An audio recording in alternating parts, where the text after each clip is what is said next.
Greetings, adventurers, and welcome to the Micflayers podcast, coming to you from inside an asteroid spider's lair as we await for unsuspecting prey. I'm your host, Conor O'Brien, and joining me as always is my co-host, Martin O'Dwyer. Hey, buddy. Howdy. Asteroid I Spider. Very nice. my mouth doesn't.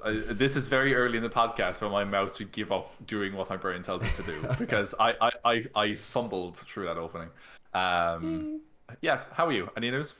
Uh, yeah, fine. Or actually, do you remember how basically I think for pretty much the entire life of the podcast, I've been talking about the one arc I've done with my characters in my D&D campaign. That like through the 9 castles that I mistakenly fully made and created. And It hasn't been the entire lifespan of the podcast, Just but most of it. it has been a sizable chunk. Yeah. Yeah, just most of it. Their next session is the showdown, the final fight with the big bad of the arc. It's finally here. They've made it onto the giant ancient giant home city of Asteria. They snuck through because it's the way I designed it is it's like a 3-tiered thing, where it's in like my in-world reasoning for it is that they basically took a mountain out of a mountain range, carved these giant sigils into the bottom of it to make it fly, and then carved the mountain down into like a 3-tiered city, and all that's left of the mountain is a massive peak, and that peak is a skyport. Right. Okay. And then there's like a big palace at the bottom of that peak, like that last bit on the 3rd tier, and inside the palace courtyard, I think, yeah, inside the palace courtyard, and is this like giant crystalline structure that like I described it to my guys as like almost like imagine like looking down like an aerial view of a lotus flower made entirely out of glass, and it's all straight lines. There's no curves. That's okay. What this thing is, like this multifaceted, crazy gem like crystal structure that's in this giant courtyard, and so they snuck. They knew they needed to get up there. They ended up sneaking through the first through a sewer to get through the 1st tier. That spat them out in like an old watchtower in the 2nd tier, and then Connor, I gave my party the opportunity to use giant rail guns. That's pretty cool. They didn't use them. Oh, really? Yeah. So for context, so they snuck through the first layer, that got them into the 2nd tier, and then on the 2nd tier there, with some like crazy high perception rolls from our druid Mandroy, like 28s and 29s, he was able to pinpoint where the various giant guards were on this tier from the sounds of their footsteps, like in terms of directionally, and then just like they're so big they loom over some buildings so you can make them out. So they were able to do that, and then they kind of picked the best course with the least amount of guards and snuck through all the buildings to get it through with some really tense rolls. The giant got the first time they were 4 clear of the giant's perception check on their group stealth check, because they have some pretty heavy hitters with stealth with my rogue. He's just crazy. He rolls like 30. Right. He rolls like 34s pretty regularly. Like, he's ridiculous. So they got through there, and then they got up into the 2nd tier. No, sorry, that was the 2nd tier. So then they got up into the 3rd tier. And when they got into the 3rd tier, which is like around this bend, so they're out of sight of the giant guards in the previous tier, they go up a big, crazily like steep, giant-sized staircase, and they find this like plateau with this like half-moon shaped set of like basically almost like a crescent moon shaped like residential district that's about like 60 feet back from the palace, and it's broken up in terms of size into like the biggest portion of them is designated for the storm giants, and they have all these like storm motifs. Then the fire giants have then the cloud giants have the next biggest piece, then fire, then frost, and so on. And there's nothing for the hill giants then because they're scum. And so they snuck up into that tier, but while they were in that tier, they rolled another perception check, and there's 9 watchtowers dotted around this outer ring wall, and I described how each of them they look like your traditional kind of like medieval style watchtower, but they have these like crazy like slightly purple tinged chrome cylinders that are like about 4 feet long, attached to the sides of the watchtower by arms. They've like, and they're like kind of Z shaped, and they have like a seam that runs up along them, and they were like, and then like eventually my sorcerer sent her scout Raven to go and look and check it and come back. He came back, told them it was empty. Then they all went over. They realized that the tower is basically, do you know, like the turrets in the Millennium Falcon. Yeah. Imagine that, but it's a giant sized like medieval watchtower that like Right. fully rotates and has these two massive rail guns on it, and like because our blood hunter stole a tablet from the science guy that has like a crap load of their data on it. Anytime he wants to check something, he'll be like, "Oh, can I check the tablet for X?" And I'm like, "Okay, yeah, roll investigation on the tablet." And that's for him, like basically searching a database to try and find info. And he was like, "I want to look for these." And because I kind of laid the seed for these, I'd put the plans for like a railgun, like an infantryman style railgun for giants to hold, in there. And they had seen those plans, and then my blunderer was like, that kind of sounds like the railgun, doesn't it? And I was like, I don't know, does it? And he was like, I'll check the tablet. And I checked that. It was like, and he was like, he typed in like watchtower railgun or something like that, I think it was. He said he wanted to type in. And I was like, okay, yeah. He rolled really high, so I was like, yeah, you find an article about the railguns and then a connected article about these. And I was like, oh yeah, they're siege weapons that fire these giant metallic staves imbued with a massive amount of electrical energy at supersonic speeds. And they're siege weapons, and they do 60-12 damage on a hit, and you can fire 2. That's insane. And they're siege weapons, so it's 12d12 against the structure. And I was like, I just told all this to my blood hunter, and I could just see out of the corner of my eye my gunslinger rogue just watching, like, how much was that? What did you say? How much damage? And he was like, why am I the stealthy one? And I really, really want to set off the most loud, like the loudest weapon in the universe.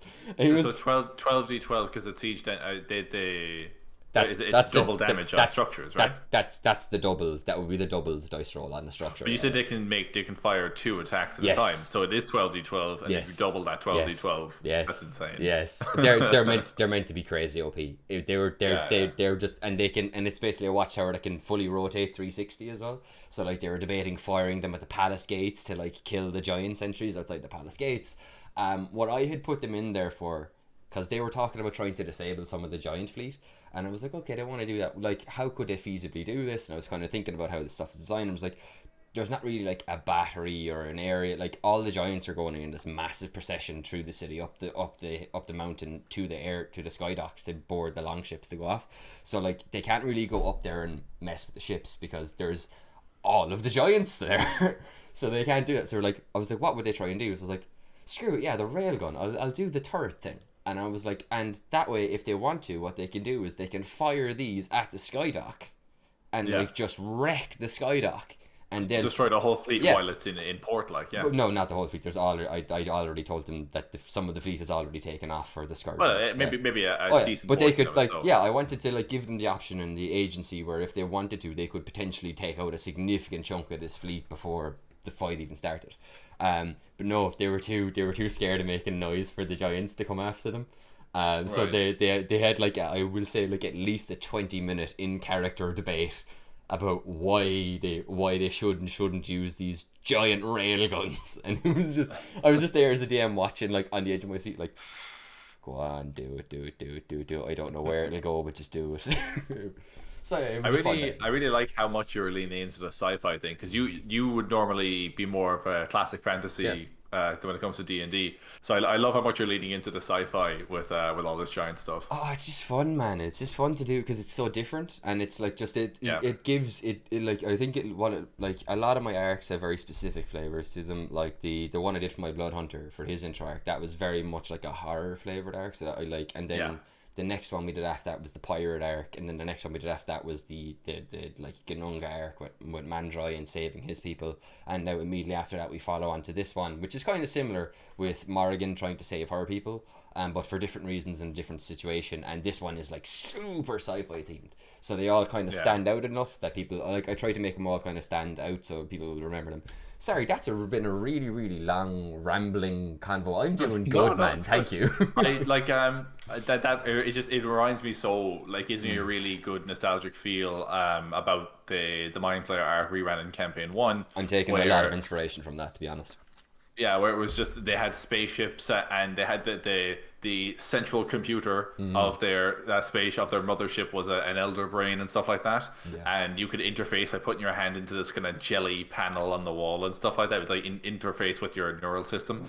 That's really fun though, and like particularly like when it's fun to like have characters who are more medieval fantasy kind of style characters, and then trying to explain sci-fi things to them and be like, oh, you feel like it's like rather than being like, oh, you get a signal or something like that, you say, oh, you get a feeling from this gooey kind of thing on the wall, or I remember when I at one point I described to you guys a door opening into a small 10 by 10 room, and there was a panel on the inside as well. And then I think at one point one of you copped that it was an elevator, but I was never going to say the word elevator to you because you would never clue what that is. Yeah. So then you were like, oh, let's touch the wall, and you realize, oh, it goes up and down and like travels sideways as well and stuff. That was fun. You brought up siege weapons, and we won't get too stuck on this for too long. I wish siege weapons in 5e were better.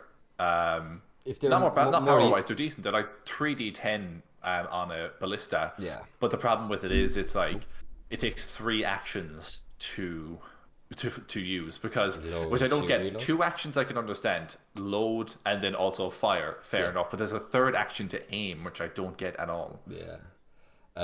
That's why I made sci-fi railguns, where it was literally like a chair you sat in with 2 handles, and then you like literally like an office chair that just turns, and you go like Doom style, or like those really that really crappy bit in the Matrix sequels, but with the cool mechs that they were like they did. Those mechs are so cool. Terrible part of the movie, but the mechs are cool. I love that when your man was like trying to bring ammo out to them. It was on a wheelbarrow, and then he would like crank a thing or whatever, and the wheelbarrow had like those kind of like not cherry picker. What do you call it? The extension things that kind of interlock to lift up like that. When you're like fixing telephone wires or something like that. All right, I think it's a scissor lift, maybe. Scissor lift, yeah, that'll work, yeah. But it was just going to lift them up like that, and it would slot them into the back of the mech, and then the mech would reload and just keep going. It was really, really cool. Yeah. Just wish siege stuff was better. If I was going to do them, I'd probably, because I feel like, here's the thing.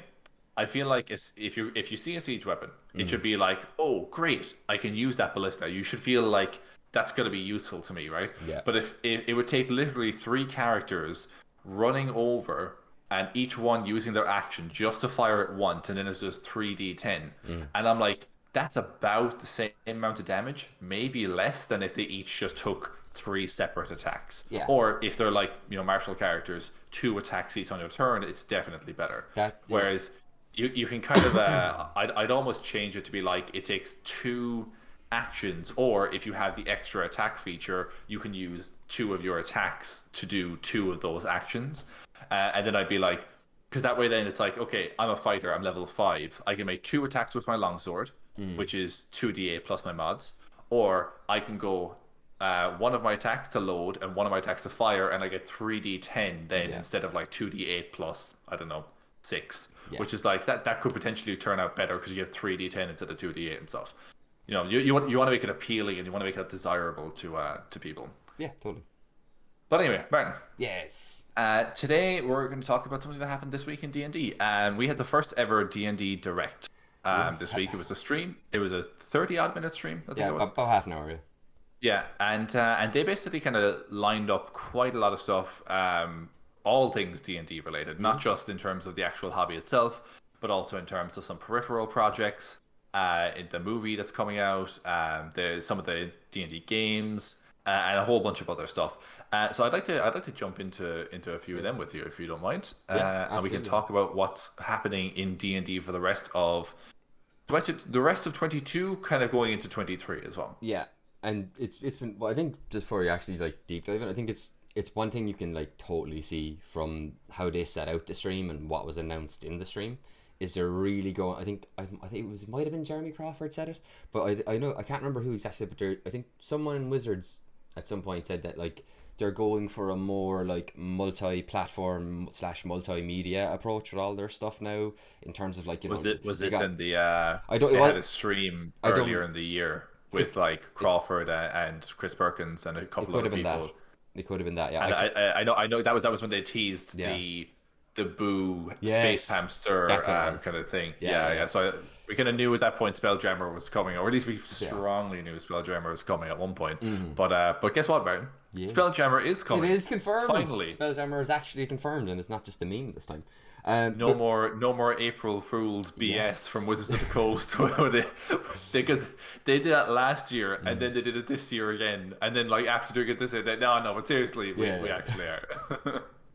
Yeah, but it's really cool. Like you can see, because they've got like they're going like TV, film, video games, like actual game stuff, like in terms of like gameplay tools and like new books and all this stuff.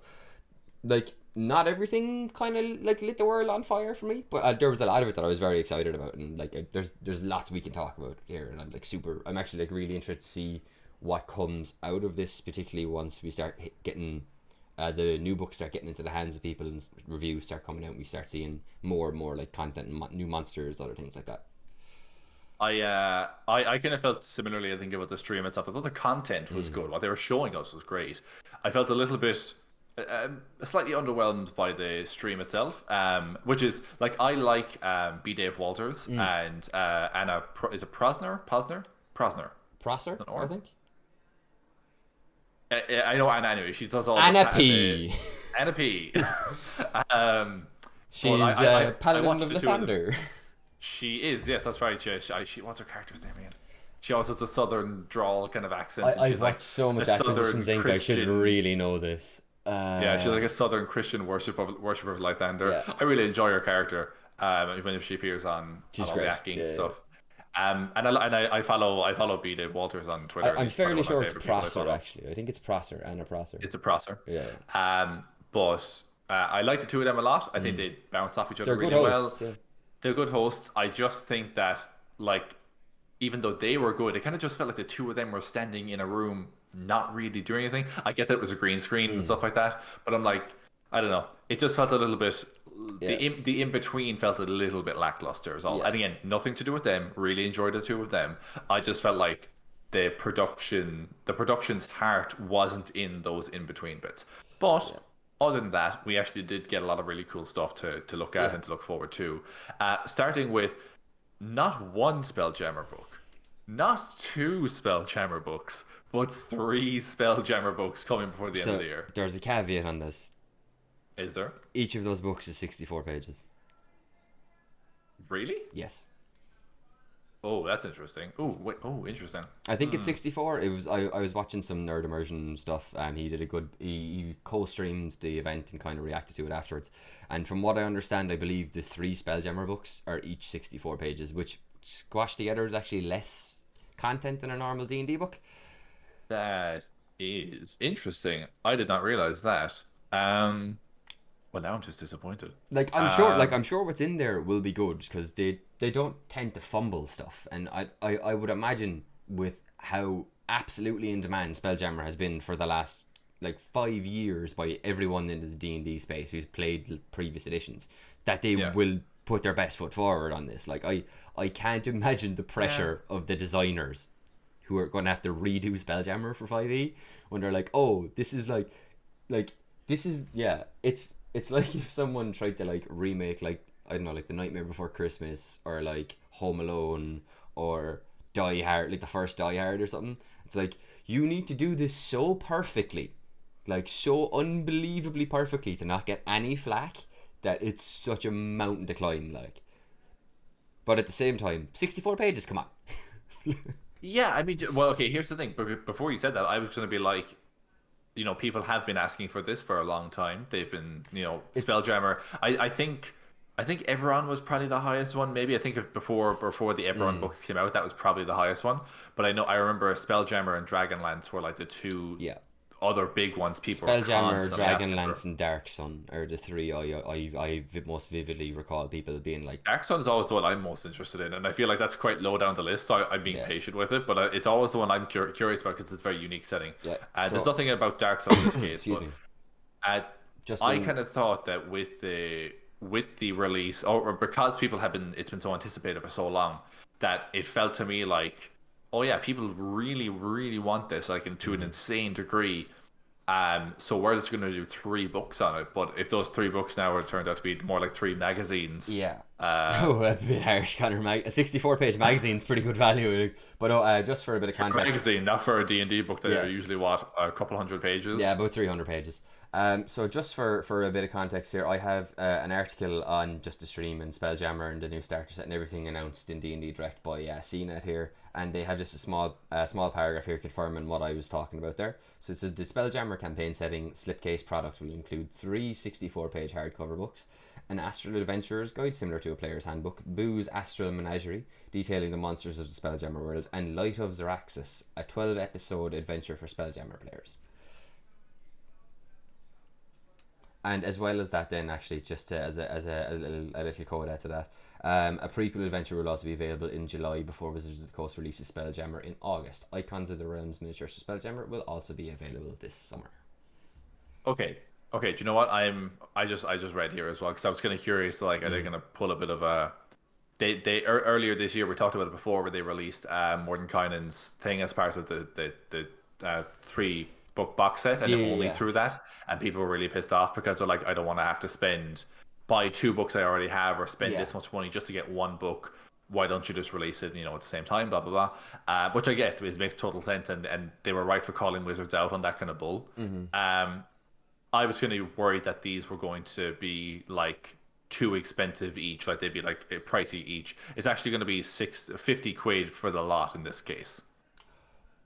It's $50 US now, so that might change for us. That might be a bit more like 60 something. I think our books are normally about €30 for us. At least buying them digitally anyway. They're about 30 quid.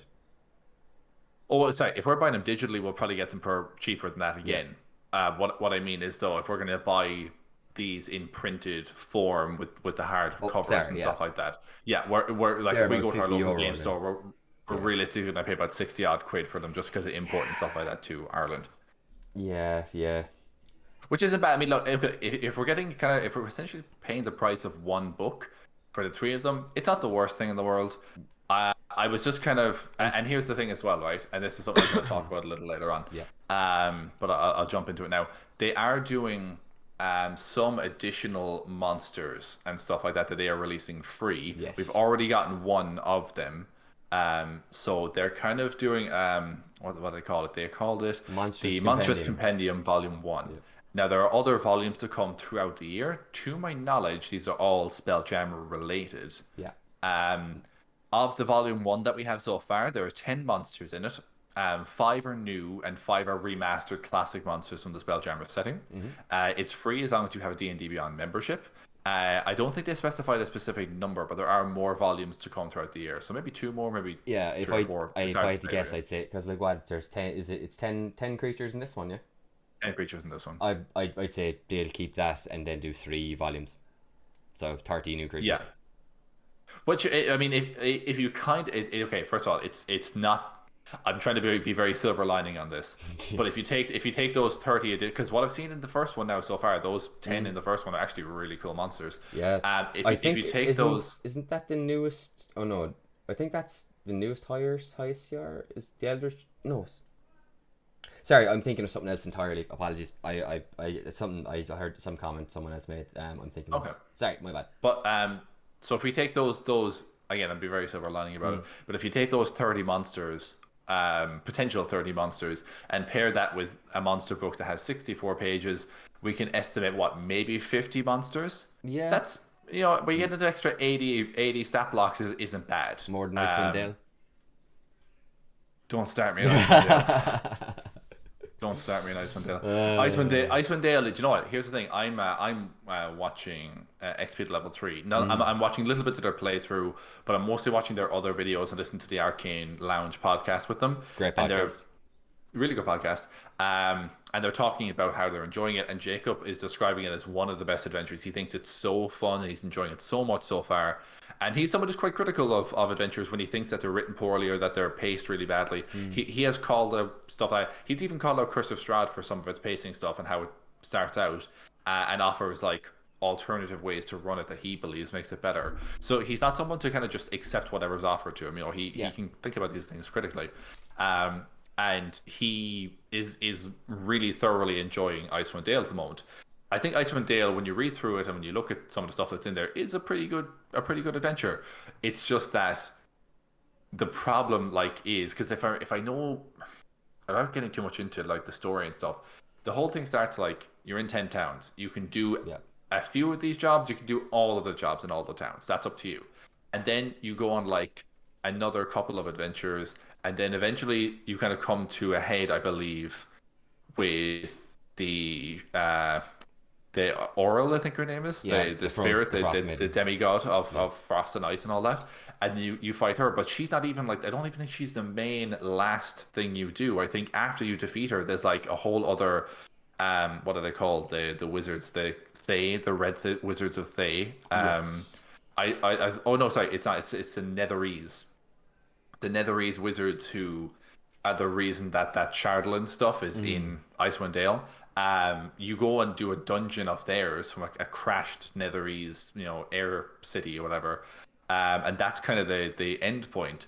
And it just, I just felt like that entire book, although it is good in content, was horrifically like misrepresented when it came to like the marketing, because every single video you watched about it, they were like, oh, this is going to be like a slightly horror setting, and it's going to be really heavily inspired by things like classic monster By movies the like Thing. The Thing They and stuff like specifically that. shouted at the Thing. Yeah, and I'm like, even though there is like a couple aspect you can make a little bit creepy, it is by no means is this like a horror adventure. It is a classic rambunctious heroes, careening into battle type adventure.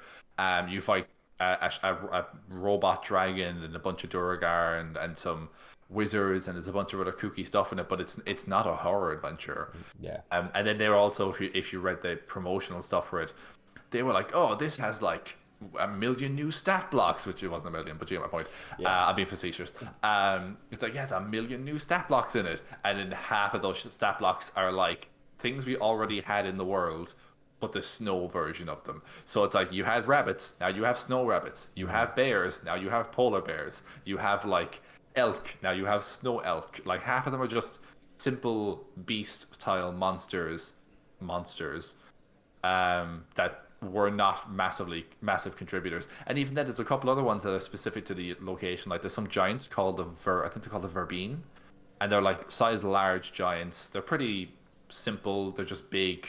They have I think some of them can cast like ranger style spells, and they're just kind of hunters who live up in Icewind Dale. But there's nothing overly unique about them. They're kind of the same as most other giants. Yeah. There's a Goliath werebear in there, which is pretty cool. This is a big ass polar. There is. Yeah. There's also like I think The isn't there Chewinga like are fun, dude. I just love that word, Chewinga. the Chewinga, it's just fun to say. Yeah. But there was also is there a vampiric? Yes, gnome? there's a vampiric gnoll, yeah, and he's Yeah. he's a horrible. He's terribly Yeah. horrible. But like that's the thing. So like for every really cool stat block, like a Yeah. vampiric gnoll, or I think there's also a mind flayer squidling. Yeah, Is that yeah, what you it's can called? get they introduced a couple of different familiars. You can get one of them is like a mind flayer squidling or something like that. Yeah. Yeah. Or it's like, so for every cool stat block like that, Isn't where there you're like, vampire here, kobolds in that as well? Actually. I think so actually. Yeah. Yeah. So for every cool stat block like that, like a vampire kobold, a vampire gnoll, or a Chardlin dragon, there's also like a snow rabbit or a knuckle-headed trout or all this other stuff. And I'm like, that's really great for maybe one encounter, but realistically, like I like here's the thing: there's a bunch of stats in the basic player's handbook as well for like various basic animals you might find in the woods or in a grassland. Yeah. I so rarely ever go to that unless one person is like, hey, can I get a pet hawk? I'll be like, sure, let me look up the hawk stats. Yeah. But I never actually go, as a DM, I never go looking for stat blocks for those kind of base level monsters and stuff like that. So to boast a huge menagerie of monsters and then half of them just be really base, sort of useless, kind of stat blocks, and then the other half to be quite good, and then to be like, oh yeah, it's really horror inspired, like classic 80s horror, and then it's like, no, it's there's like one or two horror elements and the rest of it is just like your standard D&D adventure. It's like, okay, what you gave us isn't bad, but you just made it seem way different than what it actually is, Yeah. Yeah. Absolutely. I literally said, don't get me started, and I went on a rant for I don't know how bloody long there, a few I- minutes I- about I- Icewind Dale. I did realize that about 30 seconds ago. I was like, this is getting a bit out of hand. This is the longest don't get me started ever. Yeah.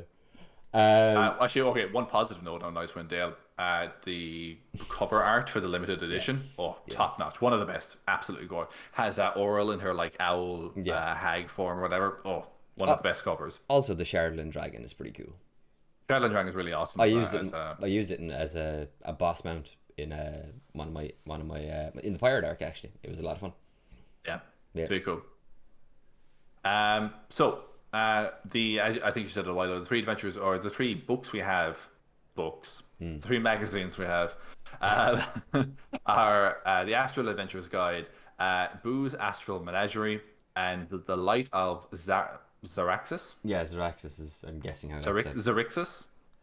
Well, yes. Zaraxis. Yeah. Yes. Sure. Yes, that's it. Smile and nod. That's. I mean, look, I'm definitely going to get them. There's no doubt about that. I know I'm kind of, pointing out if it's the three of them for the same cost as a regular book, I'm like, that's not too bad. I just wish they were bigger. I got my hopes up because I got the impression it was going to be three, and even they don't have to be huge books. If you gave me 3 books the size of the Sword Coast Adventurers Guide, which I think is the smallest book in the collection thus far, but it's not big. It's like I'd have to look up how many pages it is, but. It's if you gave me 3 of those, I'd be perfectly happy. Actually, I'm gonna have to look it up now. I am very curious how many pages. Like, I know, like I've similar kind of thoughts about. I like my D&D books to be chunky. I like because that's usually where you get the best kind of crunch out of it and the mechanics and stuff. But like, even if they're short, I'm still going to pick them up purely because Astral Elves, Autonomes, Hadozi, Gif, Plasmoids, and Thrycreen. It's 159 pages. So this is only the 3 of these together is only slightly longer than one book. the Sword Coast Adventures Guide. Yeah, which is like it's fine. It's not the worst thing in the world. Again, it's just I wish there's a bit more to it. There's a prequel adventure as well, so I guess they may like slot maybe like those 3 books plus the prequel adventure plus the monstrous compendium. All of them are like together form the whole that makes up Spelljammer in 5e. And like once we have it all out, then maybe I guess we'll have like a proper probably like, because I'd imagine the like Spelljammer creature stuff will probably be they'll probably just house it in the same. Yeah, like it would probably just have to wait till everything's out, and then we'll have like here's everything you could actually get from Spelljammer. Yeah, I mean, like, okay, at the end of the day, yes, by the time all of this information or all this, material is out there, we will have a fairly decent library to pull from if you want to run a Spelljammer campaign. I know realistically most stuff from D&D or a lot of stuff from D&D could be brought into Spelljammer to work just fine, Yeah. I am looking forward to it. Regardless of all my kind of caveats and stuff, I am looking forward to it. As a side note, I'm obsessed with Hadozi recently. I got reading some of their old articles about them being they're called deck apes because they really love sailing and they're really good at climbing up and down the rigging and stuff like that. How very murders in the room morgue. It's but I actually think I really want to work them into my homebrew world now because I'm like they'd be really cool and they can glide. They like flying squirrel style. Yeah. Spider things. So up next we got this one. Here's the thing, right? We got Baldur's Gate next. Dude, I'm just gonna say it now. The sketch really didn't land for me.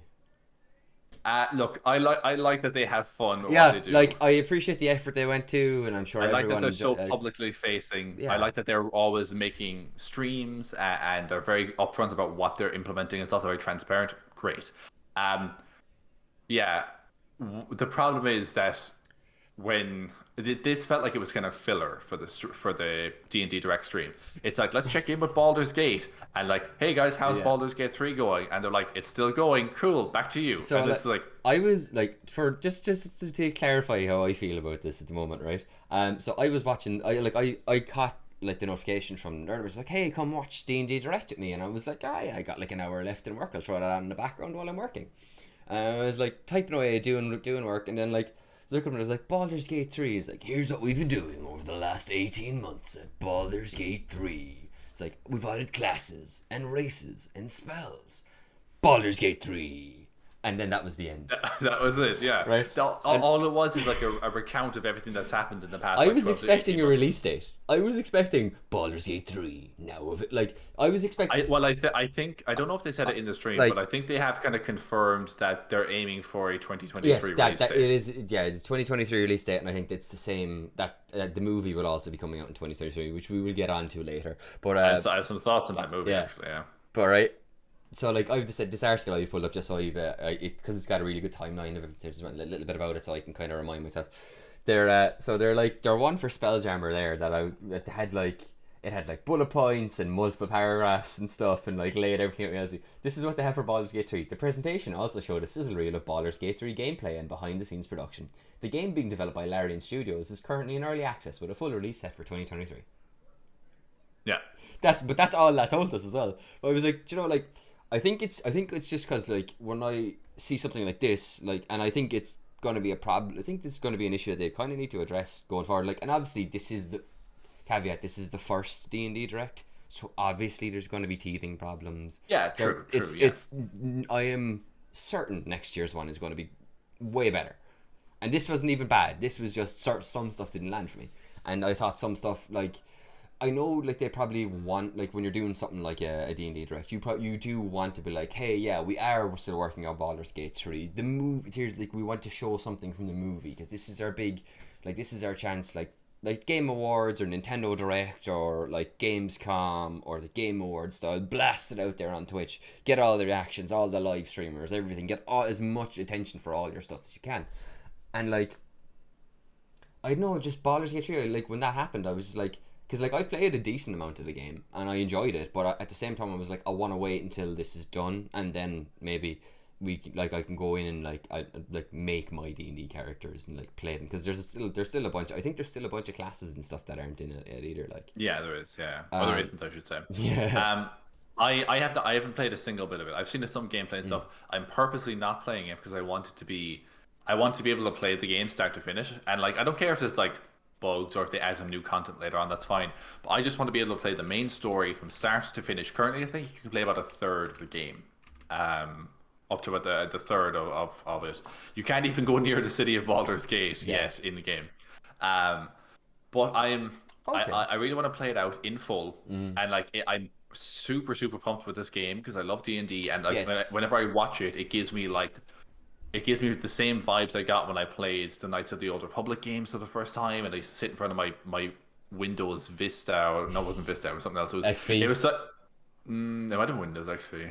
It was some bad. It was not a gaming PC. It was like a general household PC. It could just about run Knights of the Old Republic, and my God, I spent hours in front of that just playing it through the storylines and stuff.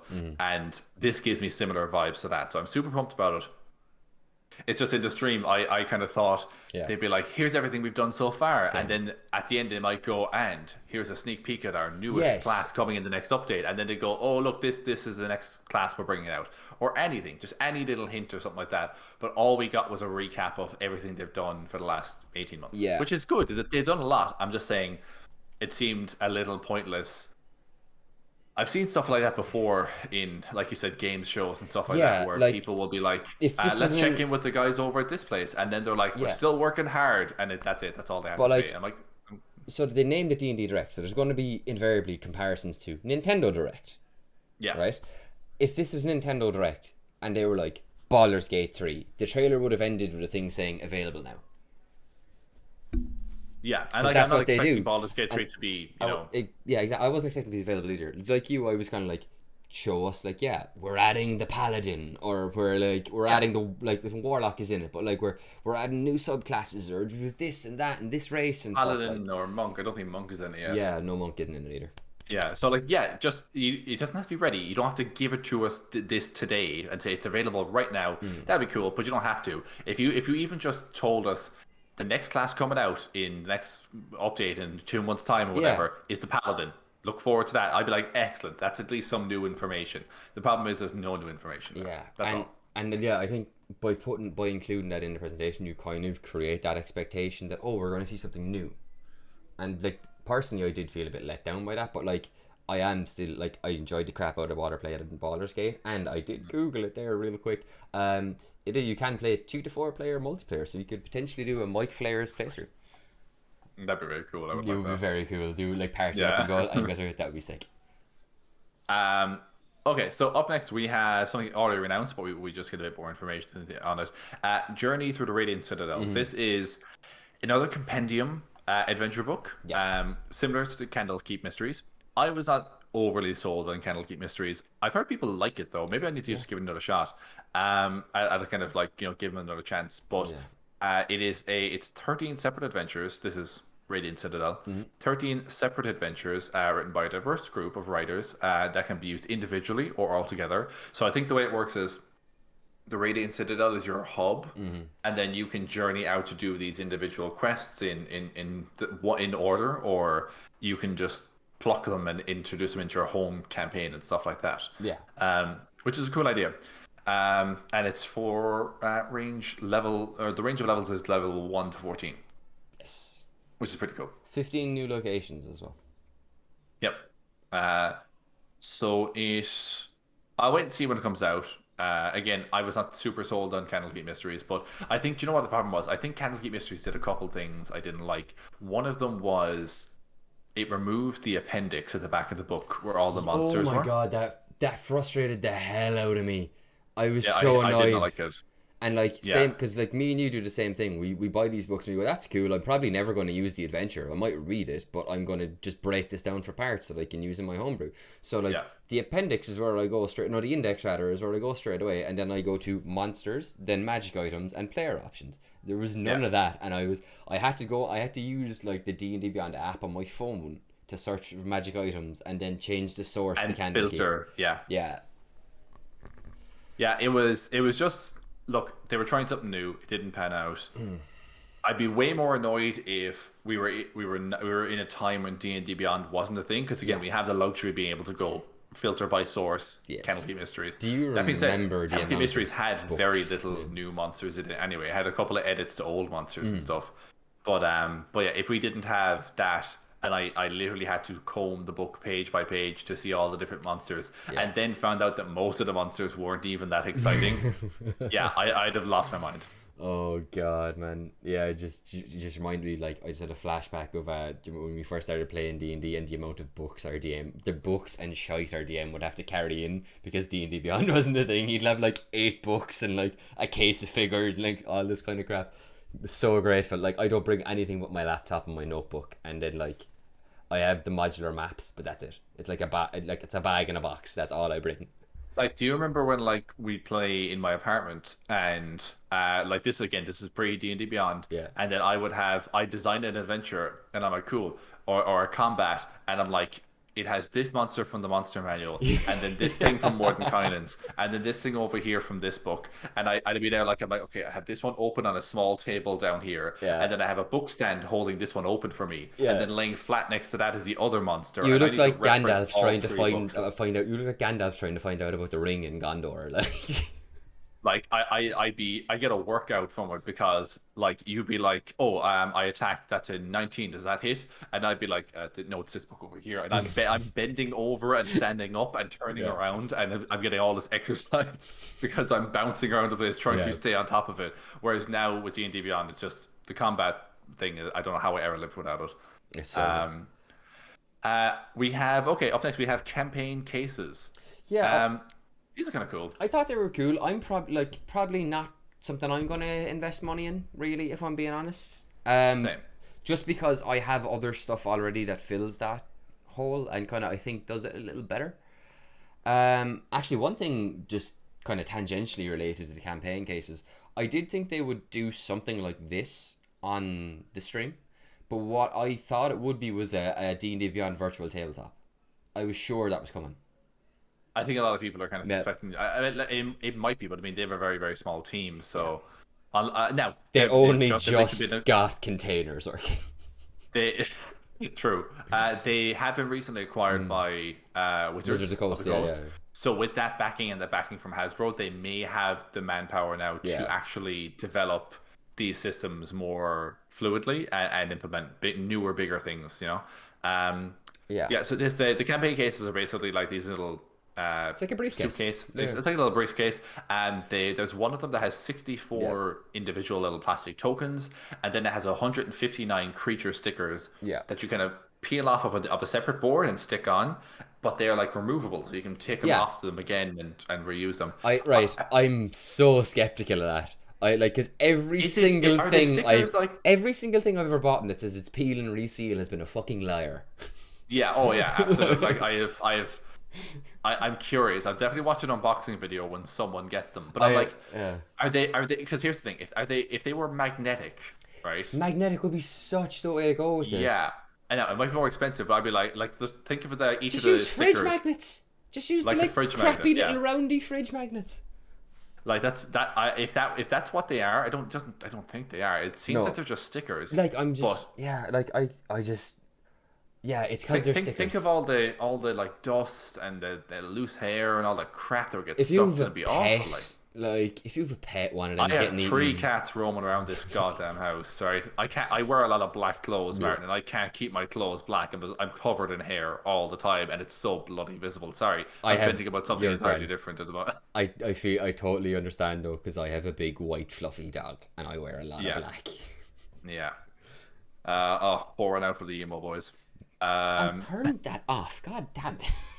You need to fix that. I turned it off. I swear to God, anyone listening audio is like, what seizure is Martin having? So Martin, we've explained this. I think we've explained this before. It's okay. Let's just carry on with the show because this is just dumb now, and I'm annoyed at this. Lights are on a timer, and they just keep turning off, even though he supposedly turned it off and reset that. Before we recorded, I literally went in and disabled the routine that does it. Yeah. I'm sorry, folks. It's been a week. But yes, the campaign case is very cool. I had something similar, but I think the Paizo boxes do a better job. Yeah. Oh, also, fuck it. Sorry, I'm swearing all over the place. Also related to this, Paizo are now making stuff for 5e. Oh, really? Yeah.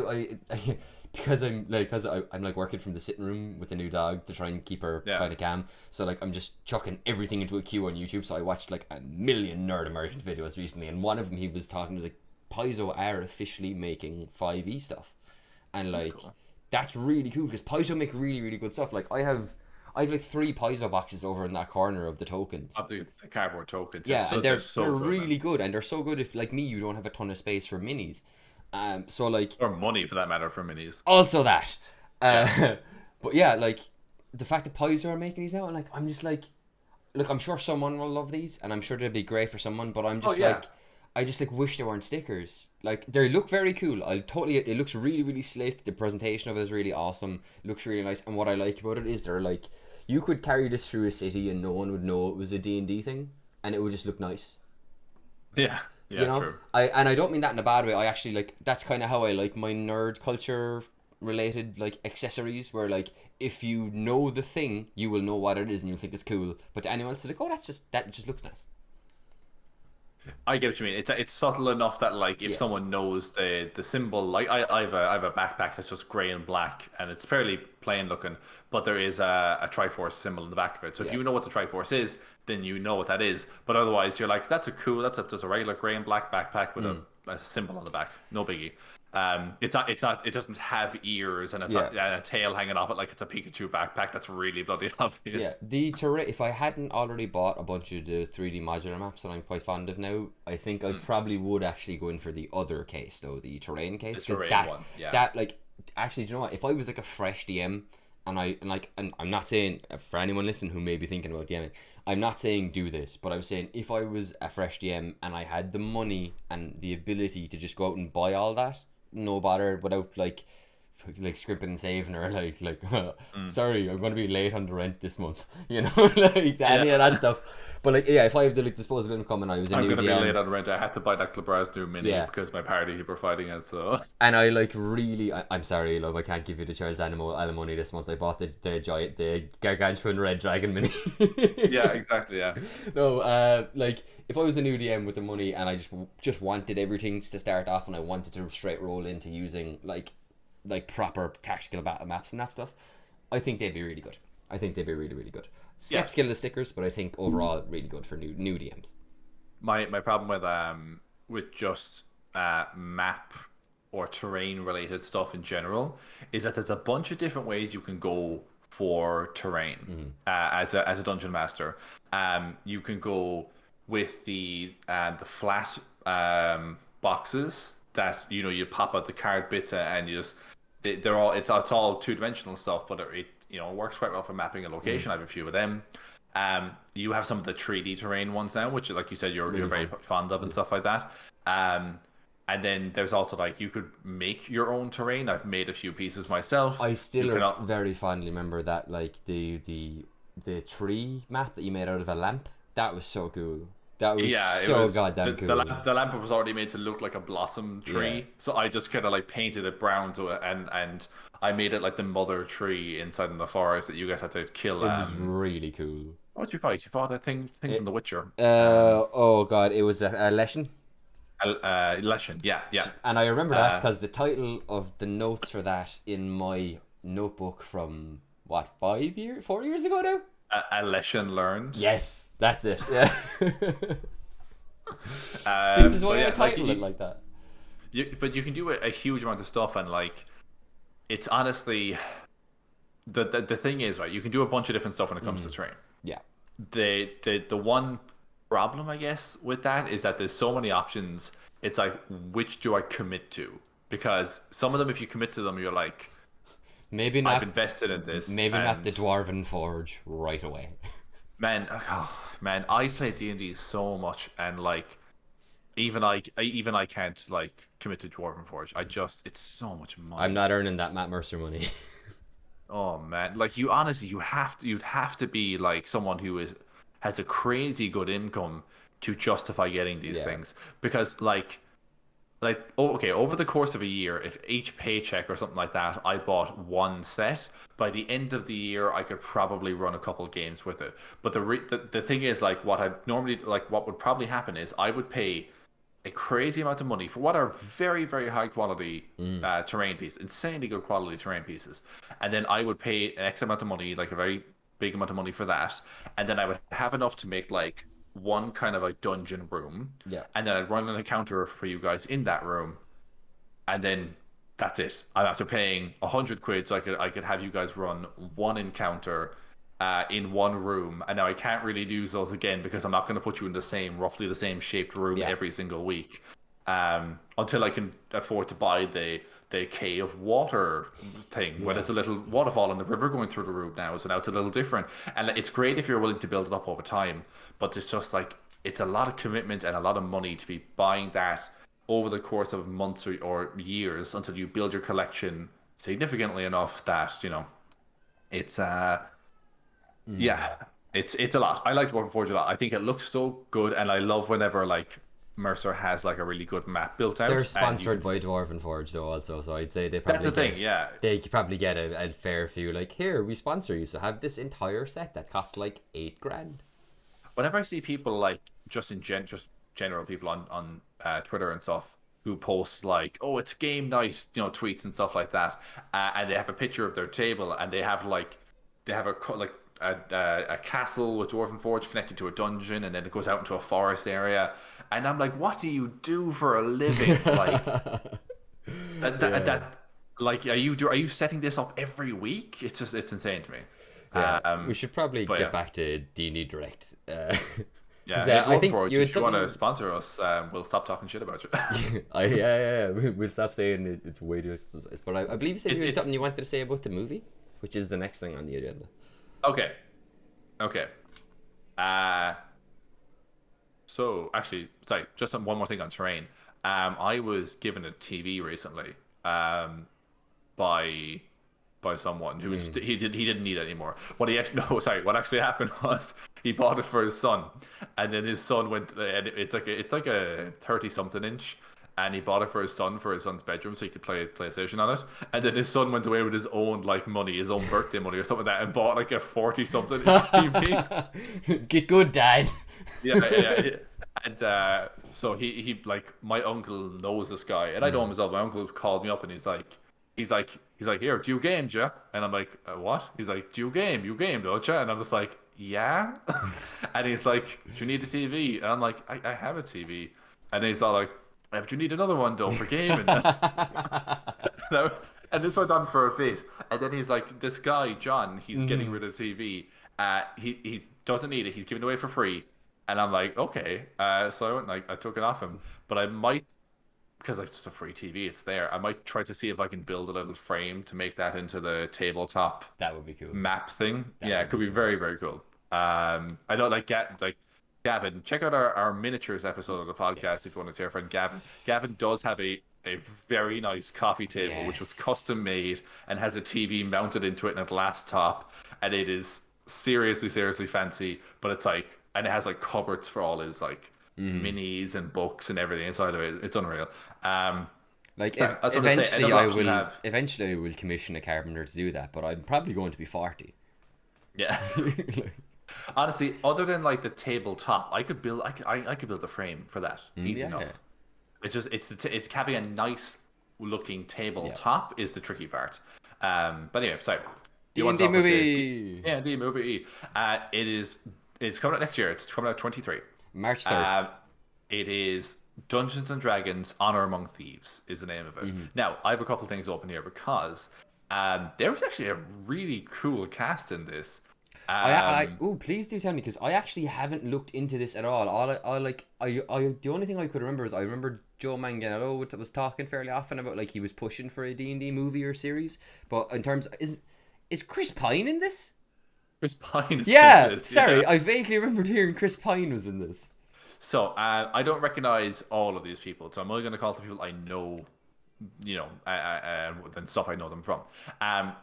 So just I guess these are they're not in alphabetical, just in random order. So Ansel Algorith is in it. He was in Baby Driver. He was Ender in Ender's Game.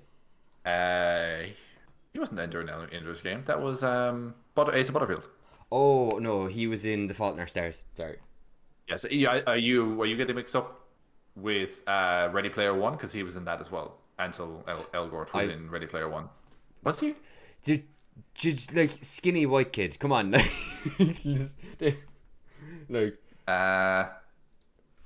No, I apologize. It's an entirely different guy who just kind of reminds me of him for some reason. They don't look alike. It was Ty Sheridan. Anyway, sorry, my bad. So yes, Ansel Elgort. Class. Sorry, I was like, I'm looking at the cast and I was like, oh, I recognize you. Why do I recognize you? Because I was like, oh, you were in 8. That's why. Yes, we'll get to that. So Ansel Algort is in it. I'm going to mispronounce this. Is it Regé Jean Page? He was one of the leads in season 1 of Bridgerton. He's very big at the moment, right. And a very good actor as well. So that's pretty cool that he's in that. It's insane that he's like going for one of the biggest. One of the biggest shows on Netflix, and now straight into a D&D movie. Sorry, we'll get to it, but I just saw someone else who was in this, and I'm like, what the hell? Does their name begin with a H? Yeah. Yeah. No, I was like, what?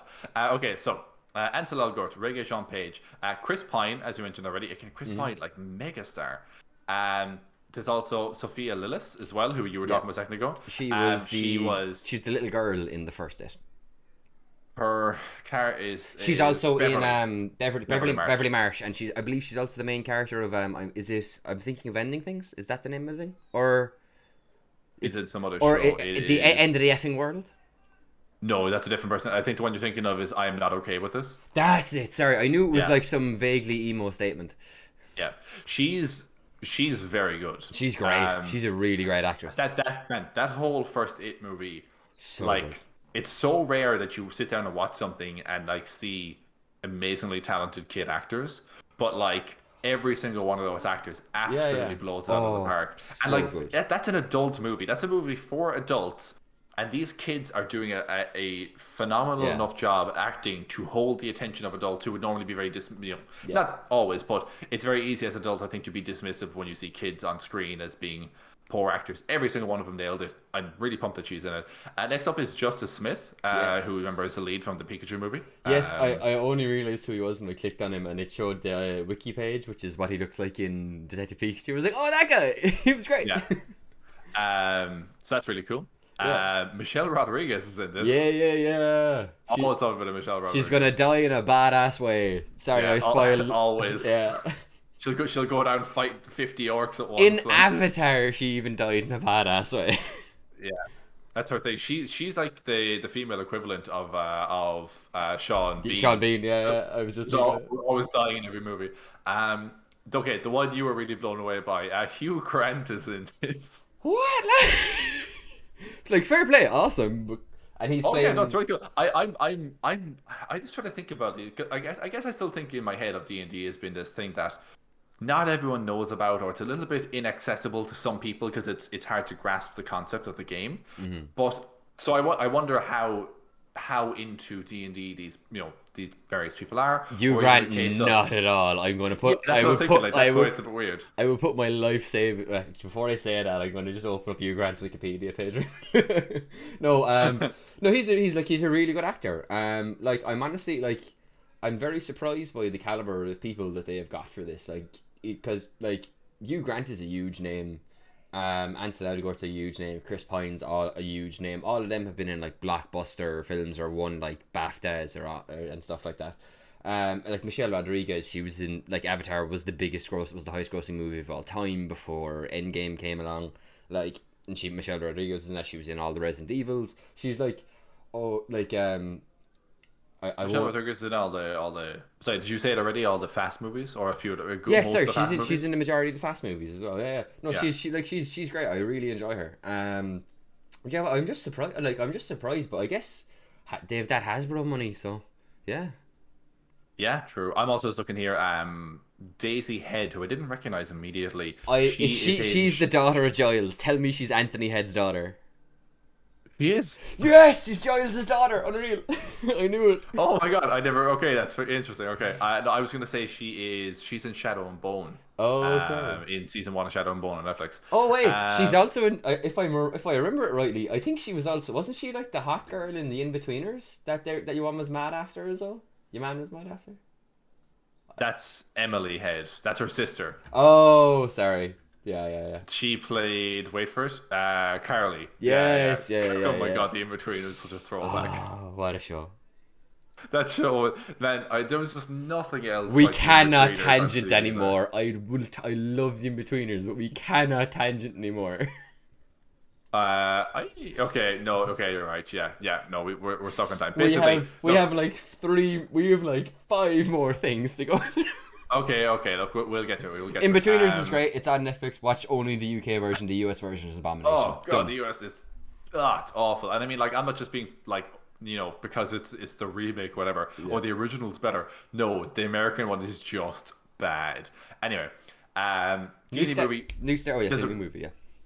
Yeah, really cool cast. It's being directed by John Francis Daley and Jonathan Goldstein. John Francis Daley was, you might know him from, he was in Bones for a while, and he was also in Freaks and Geeks, which is a bit of an older, more niche show, but I really liked Freaks and Geeks. I feel like I was obsessed with Bones. Yes! Oh my god, yeah, I know him. Yeah. His name was Sweets in Bones.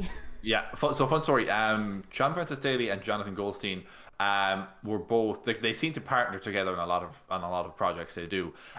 They wrote the story for both Spider-Man: Homecoming and the upcoming Flash movie. Ooh, I love Spider-Man: Homecoming. They didn't direct on that, but they wrote the story for it. They're credited with story, so that's pretty cool. I mean, Spider-Man: Homecoming is a really solid movie.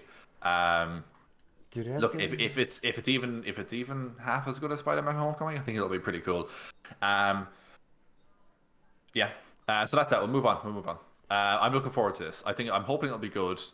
Yeah. There's a lot of money kind of floating around in that. I'm hoping it won't be a World of Warcraft situation. I will say it's definitely a similar situation Legend of Vox Machina found itself in, where like this is very important to D&D that this goes well. Because if this goes down well and is a really really highly enjoyed movie, if it's a well-made movie that's done well and people enjoy it and it gets good reviews and it's seen by a lot of people, potential for D&D to explode again, like properly, like it did in the 80s, where like everyone played D&D, like everyone. Here's the thing, right? Here's the thing about this, making D&D as a movie as opposed to, because obviously there's the whole premise with video game movies being inherently bad. It's true. They're often quite bad. The problem with that is, I think we talked about this last week. We talked about like watching Sonic the Hedgehog. Yeah. The two of us watched it last week, separately, just by coincidence. Yeah. And then when you try to adapt a movie like Metal Gear Solid, or a movie like any movie that's very story heavy, Warcraft. I think I'm not familiar enough with Warcraft to comment on it now. To be honest, I know people didn't like it. I've never actually seen it, so I don't know. But here's the thing: when you try to take a video game has a really strong story and adapt that to the big screen, you're going to do the story exactly as it happens in the game, in which case you're probably cutting down loads and loads of important pieces, because it's a 15, 20, 30 hour game cut down to a 2-hour movie. Or you're going to do something completely different that's just stylized and similar to the premise of the game. Yeah. In which case people won't like it because it's not exactly the same. You can't make people happy. We talked about it last week, where you have something like Sonic, which doesn't have a strong story. It's just the premise of the character and who he is. It's a really good road trip movie. It's just a road trip movie with Sonic. Yeah, exactly. Yeah, but because that's the thing, like there's no road trip, not really in the Sonic games. There's no Robotnik is not part of a government agency and all this kind of stuff. Yeah. But they've just taken some aspects of a very loose canon and lore and adapted it into the real world. Likewise with D&D, because there is no specific one story with D&D. The whole point of D&D is it's millions of stories. It's everyone's home game. You can walk into this and you can be like, cool, what characters do you want? We're gonna do obviously it's Honor Among Thieves, so we have a rogue character, we have a Dexy fighter character, we have this arcane trickster / wizard character, whatever. You can build literally any story you want, because D&D is just that open and nothing is wrong. Like, you could be like, we're going to do, like, let's just say for Toxic, this is a heist movie, right? It's a D&D heist movie. Honor Among Thieves, there's betrayals and there's, airships and swashbuckling and dragons and all this other kind of stuff. And then you're like, nothing about that's wrong, because everything that's in there is valid D&D as long as it's recognizable in the world, I think I think you're coming into D&D, making D&D into a movie, you're inherently at an advantage when opposed to people making video games, movies. Just out of curiosity, I was looking. I want to know what the budget is for this movie. All I can find is an article from Screen Rant saying Chris Pine's Dungeons and Dragons salary is a good sign for the reboot. Oh, really? Thanks, Screen Rant. Oh, holy crap. So Chris Pine himself on his own is getting paid $11.5 million. Is that high for an actor? It's still that's a lot of money. That's a lot of money still. Like, regardless, that's a lot of money. But like, no, I can't find anything. Yeah, but like, because I'm just thinking, right? Like with D&D, inherently you're going to have a lot of CGI and stunts and effects and practical effects and all this kind of. You're basically it's like closest analog is going to be like a Marvel movie. Really, in terms of like the level of demanded effects and all that kind of stuff. Like, I'm very, very curious about it. It's got a lot to bear. There was just that crappy 2000s D&D movie. That's terrible. Yeah, I haven't seen it. I really want to watch it. And like, I think that's kind of poisoned the well a bit. So like, I think, like, I'm trying to think of a recent release that had a similar kind of level of.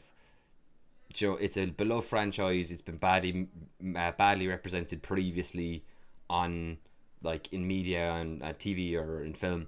And now they're rebooting it to try and come out.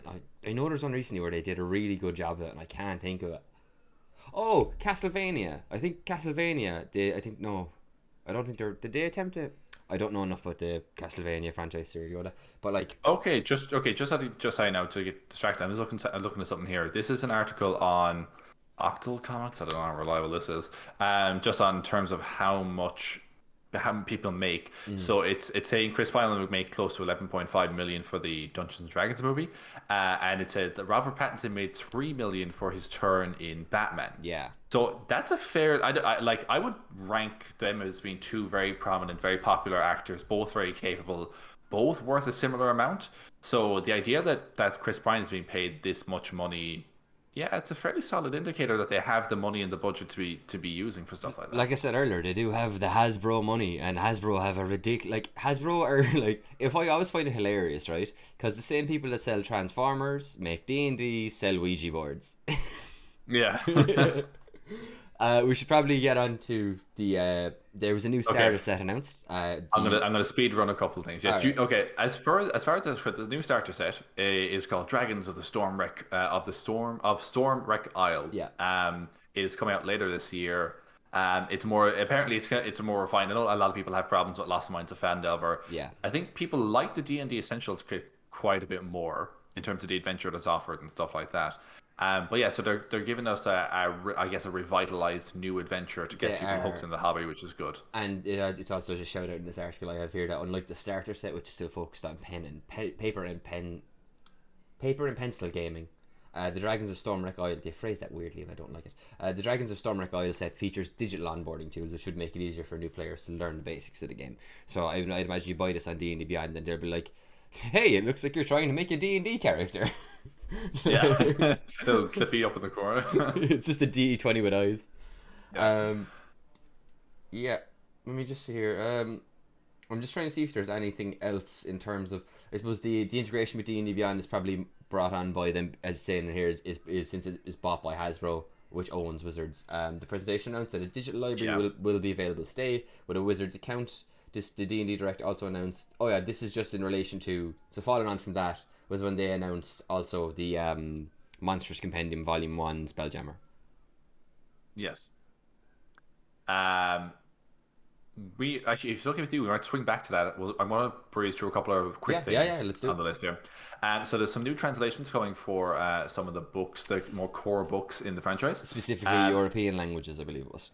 Yes. So Tasha's Cauldron, Monsters of the Multiverse, Dragon of Stormwreck Isle, and Curse of Strahd will all be translated into French, German, Italian, and Spanish. Previously, I think we only had like the Player's Handbook and maybe a couple other things that were translated to Spanish, but that's because it's a prominent North American language. Yeah. But now we actually have French, German, and Italian as well for a lot of these books. I have an Italian version of like the Player's Guide somehow on my D&D Beyond account, and I have no idea. I like legitimately I can look at it now. Like if I look under sources, where is it? Yeah, I have one that like it's quite clearly the. God damn it, where is it? You automatically get it in different languages when you buy it once? No, so like under my source books I have Player's Handbook, and then it goes Manuale del Giocatore, which is like Player's Handbook in I think I'm pretty sure that's Italian. You know it is because Giocata is. Never mind, not important. But yes, Italian, looks like there were already some Italian books, but they're adding in French, Spanish, and German. Was it? French, German, Italian, and Spanish on those 4 books now, which is cool because Curse of Strahd, one of the biggest ones. Tasha's Cauldron obviously is going to have a lot of additional subclasses and stuff like that. Monsters of the Multiverse, huge plethora of monsters and new updated race options, as we talked about a couple weeks ago. And Dragon of Stormwreck Isle, might as well go with the newest and hopefully will be the best intro to D&D that people will have going forward. They also have a new expansion for Neverwinter. It's Neverwinter's Dragon Slayer expansion. I dabbled in Neverwinter for like maybe a couple of days a few years ago. I'm not big on MMOs just in general. If you are someone who is into Neverwinter and you're enjoying it, then this is pretty awesome for you. It's always good to have new content in games like that. Not something I'm going to get into too much because frankly I don't have the interest. An interesting fact about it though is that it is being made by Gearbox. Is it made by Gearbox? Or is it? Yeah, nice. So it says Dragon expansion that explores new dragon layers, a new Tiamat trial, and more. The expansion MMORPGs published. I'd imagine trials are their equivalent of raids in WoW, I guess. Maybe something like that. Yeah. I can only speculate. Yeah, ditto. I've literally never played a second of an MMO. Starting April 27th, there is a new D&D stream series. Is it a stream or is it a series? It's a series. It's an actual play series. Yeah, an actual play series coming our way. It is Spelljammer themed. It is called Legends of the Multiverse. And the cast is awesome. The cast is pretty stacked, alright, yeah. So we have Deborah Ann Wall, B. Dave Walters, Gina Darling, Megan Kenrick, Todd Kenrick, Brennan Lee Mulligan, Abria Iyengar, Ginny D. It's Prosser. It's Anna Prosser. It's here. I was right. Hey. We have DJ Knight, Emmy Montgomery, Travis McElroy, Sungwon Cho, and Jim Zub. That's Pro ZD. I love him. He's great. Sung Cho. Oh, what's he from? He's a YouTuber. If you like, Okay. literally after this, look up Pro ZD. I'm pretty sure it's Pro ZD. But like he shows up in loads of gifs and memes and stuff. He's just great. Like I feel like I know. Oh, I do know who he is. Yes, sorry, I didn't recognize the name, but I know who this guy is. He's fantastic. So like just him being in it alone may get me to check out an episode, because I don't usually watch the actual plays on the D&D channel, just because Critical Role pretty much takes up all the space in my life I have for actual play. I'm a solid 15 episodes behind. I'm 4 behind, and I feel terrible. Because, dude, there were some... What did you say? You said I should feel terrible? You know, like the Paddy's Day episode of Critical Role, there were revelations in that episode that confirmed some things I was suspicious about since episode goddamn 1, and it was so goddamn cool. I was right. Okay. That's an absolutely insane cast. Because there's so many of them, I'm guessing they're going to do like multiple groups or something. Surely they'd have to like... Surely this is not a... It might be like a player table. Like. It might be like a West Marches style game, maybe, where like not everyone is there for every episode, and the cast kind of shuffles and changes around depending on what story they're doing and who they're doing. Yeah, no, very true. Very true. I mean, I'm pumped. And again, just to kind of see Spelljammer in action, I don't know if they just announced all the cast together. I don't know that necessarily announced who's going to be DMing, did they? Or maybe there'll be multiple DMs. Maybe they'll kind of pass it around and each person gets a go. Because like I know Deborah is DM'd. I know B Dave is DM'd. I know Todd is DM'd. Brendan's obviously a very prominent DM. Abria is a prominent DM. The rest I don't know if they have any other DMing and stuff like that. But sorry, I'm just looking now to see if I can find out who. I'm just gonna move on a little bit for one or two other things. No, please do. I'll have a look here and see. No, I don't think they specify. So the hardcore D&D fans of the 80s and 90s who spent their weekends and evenings reading Dragonlance novels can rest easy, because Dragonlance is coming to 5th edition finally. Yes. There's going to be a new book coming out. It's an adventure module. Mm-hmm. Presumably there'll be some setup for the world as well. In the preamble to that book, I'd imagine it will be like a Theros style, where like you get a setting and all the adventures and magic items in the bestiary as well, which is great. I love those kind of books. There's a lot of value in those. So this is Dragonlance: Shadow of the Dragon Queen. Very cool. Very nice. No real. I don't think it's a synopsis or anything just yet, but I guess we'll find out in the coming months. Yeah. I think that's just announced that is coming before the end of the year. I'm not 100% sure on that one. Late 2022 is what it says. Late 2022, yeah. Sorry. I saw the article I have here says the adventure will be released in June, and the game is slated to come out in late 2022. Yeah. Okay. So cool thing about this, right? And I wasn't super pumped about it. There's also a battle game that goes along with it. Yes. Called Dragonlance Warriors of Crin. Apparently, and I was watching this in a video a little earlier on D&D Beyond.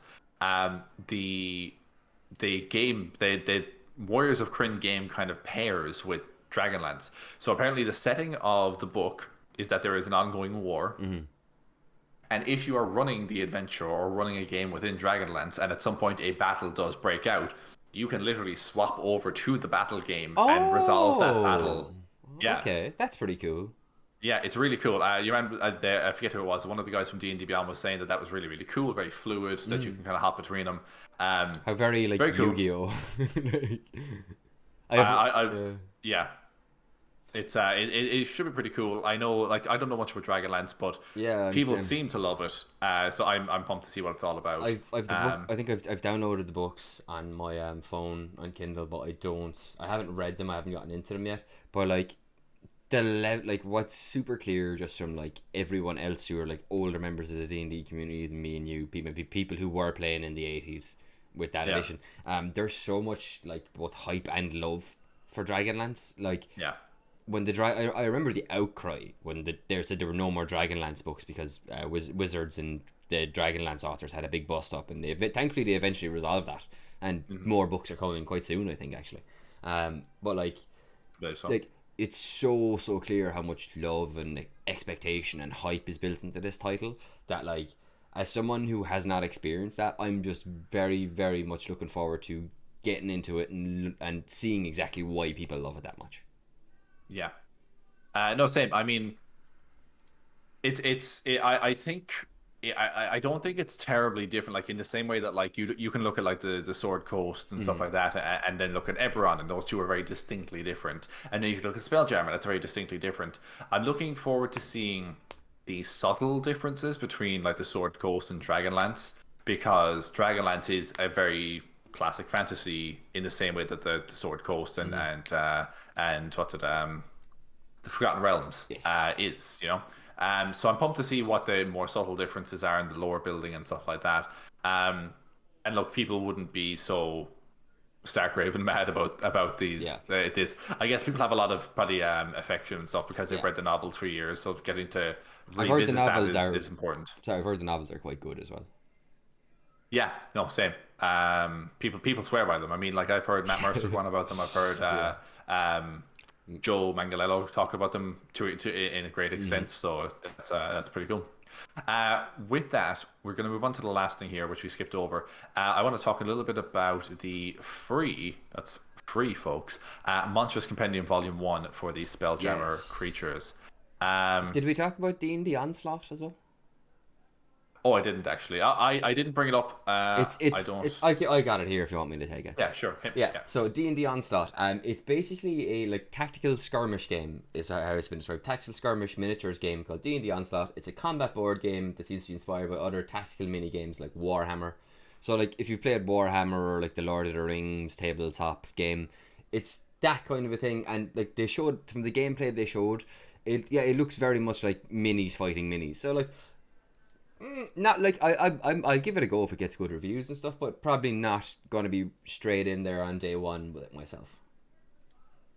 Yeah, that wouldn't be the thing that I gravitate hugely towards. But still cool regardless. Yeah. Like there's a lot of crossover between the tabletop RPG community and the wargaming community. So sorry, the art for the Monstrous Compendium that looks. I know it's so good. Yeah. Oh my, that just first image of the thing with the stomach and the long tongue thing.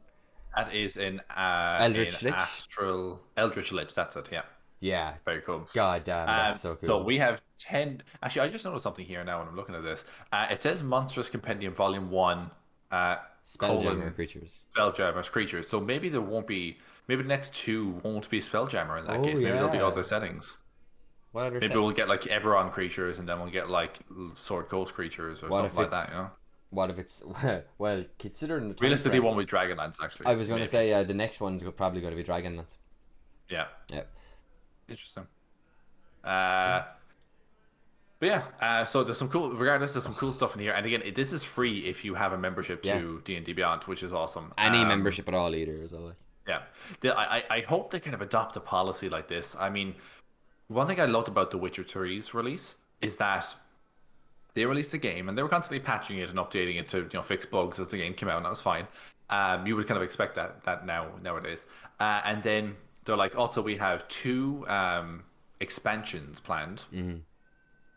But they really drew a line in the sand between what is an expansion and what is DLC. So like an expansion is like a whole other set of quests and a whole other chunk added to the game. Yeah. And then we got Hearts of Stone and we got Blood and Wine, which are 2 of the best expansions to any game ever. They're really, really good, the 2 of them. And then every single week for like a couple of months, I want to say, maybe a bit longer, they released a brand new piece of content. They were like, okay, guys, this week, here's a new update. You're getting a new quest in this region here. Oh, here's an update. We're adding a new armor set. It's going to be available from this merchant. And stuff like that. And this kept like adding in like a trickling of additional DLCs, like little chunks of DLC here and there, which I thought was quite cool. I'd like to see D&D doing some stuff like that, where they're like, hey, look, happy whatever 4th of July. Here's 5 new monsters. We just want to give you guys for free because it's a holiday or something like that. Yeah.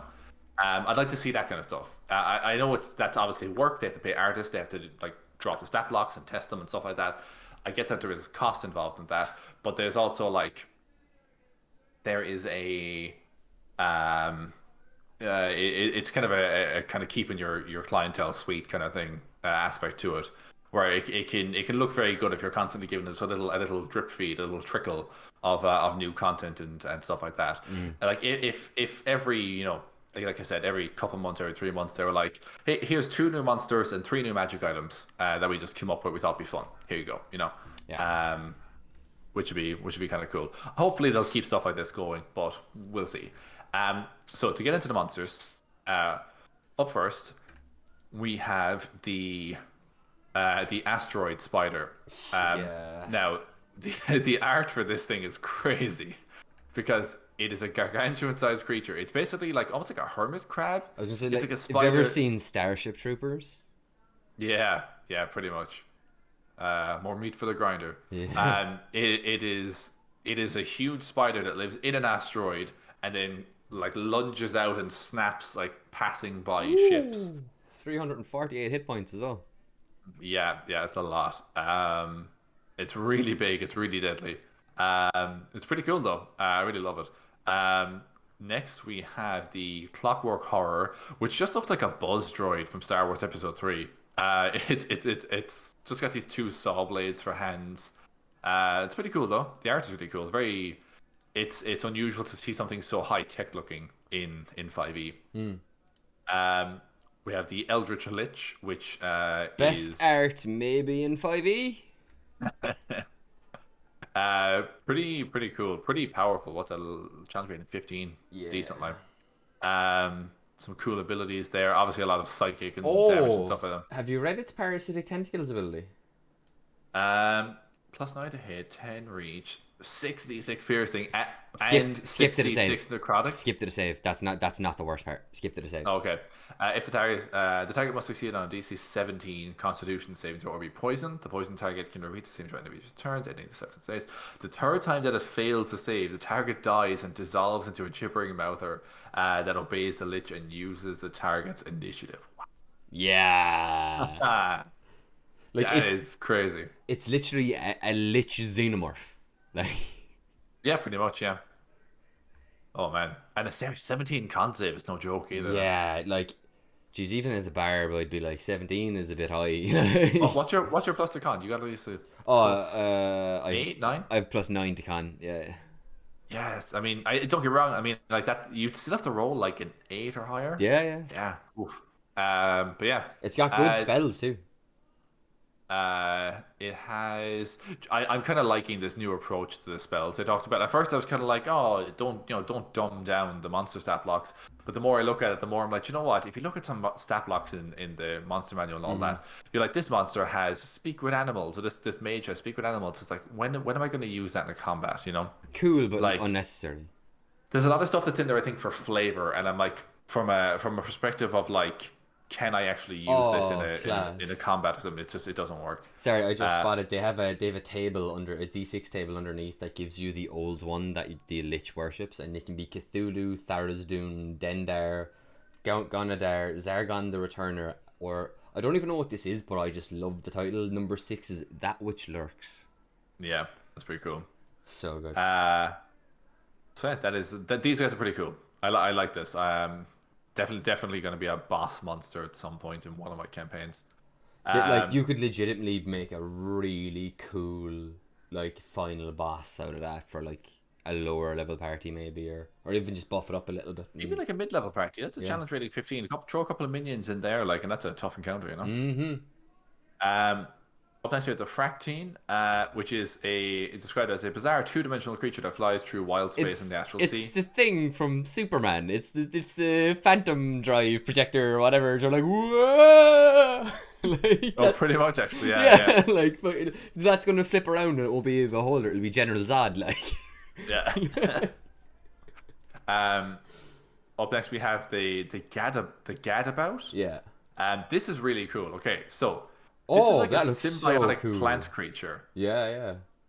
And basically what it does is it has the ability where it can wrap someone up. It grapples them.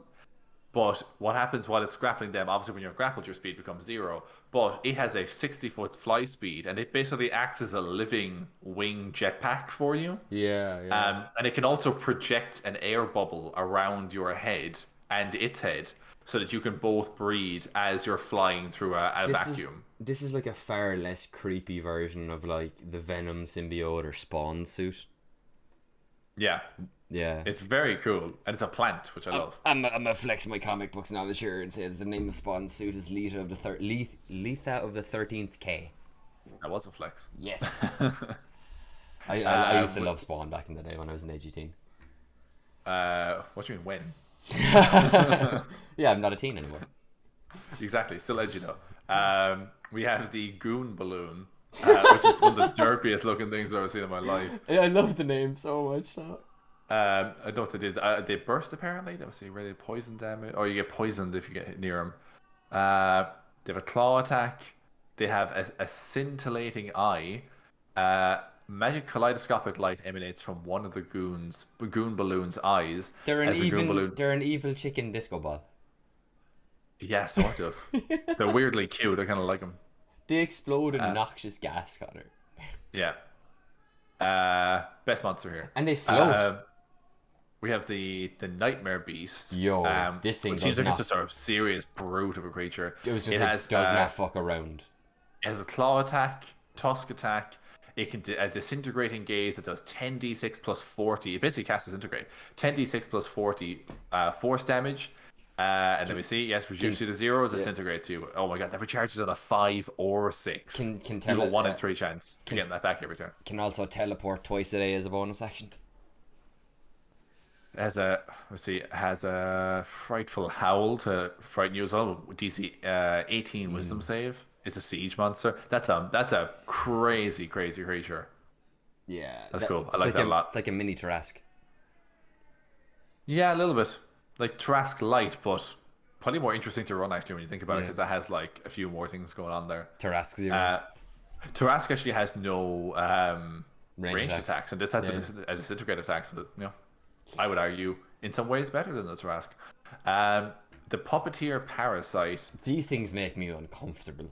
Puppeteer Parasite looks like a rubbery amoeba the size of a dinner plate. Its dorsal surface is soft and glossy, while its ventral surface is lined with bony hooks. The parasite uses the hooks to attach to a wall or ceiling until suitable prey passes by. The parasite that comes in contact with a humanoid uses its hook to latch on. The parasite can then drain life energy from that creature or use it as transportation. The parasite can impose its will on a nearby creature, forcing the creature to comply with its wishes. Puppeteer parasites like to use humanoid thralls as bodyguards and transports. Yeah, these are kind of a little bit what's the word? I was going to say Micflayer, but that's not right. Mind Flayer. A little bit Mind Flayer-ish, a little bit alien. They look like evil swimming caps. They do look like evil swimming caps. And then we have the Starlancer. This is cool. This is very cool. So the Starlancer is the creature, right? Yeah, it's a creature. It's like a 4-winged horned shark. Yeah. They're like do you remember in Fizzbands there's that race of dragons that enjoys like pairing with a human to work. Dragonels. Yeah, these are like a space. These like give me a hardcore like space version, space Dragonel. Yeah, they're pretty cool now, I must say. They can turn invisible. They have a horn attack. They have a flying speed and stuff. The invisibility also affects the rider. Yes, true. Yeah, very very cool. Cool. And they're only CR2. They are as well, yeah. Which I mean, I guess that makes sense though, because I mean, most mounts don't go very high in terms of their kind of stuff like that. Very cool though, very cool art. Really like that. Yeah. And then finally we have let me see if I can get this. Yggdrasti. Yeah. Yggdrasti. It is a gargantuan plant. I like that there's more plants. I don't feel there's enough plants in D&D.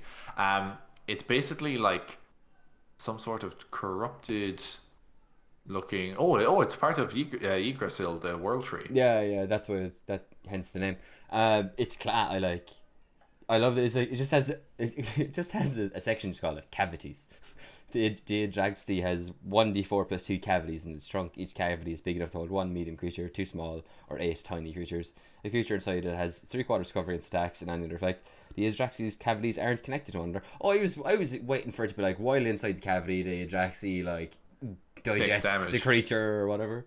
So I mean, it kind of seems like you could, I don't know, if some goblin druids or something like that wanted to, they could ride around inside this thing like a mobile tank and then be shooting arrows. Its lightning conduit ability is really cool. If the Adraxi is subjected to lightning damage, it is unhurt, and the lightning damage is instead divided evenly among all creatures it is grappling. In addition, the Adraxi regains 1 use of lightning discharge.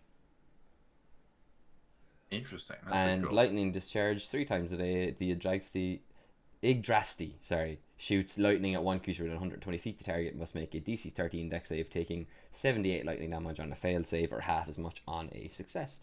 This is a cool tree. This is a cool tree. Particularly for... No, I'm Keyleth of the Hive. My name is Keyleth. I'm from the Irish area. No, this is like for CR7 as well. Like, this is like... Yeah.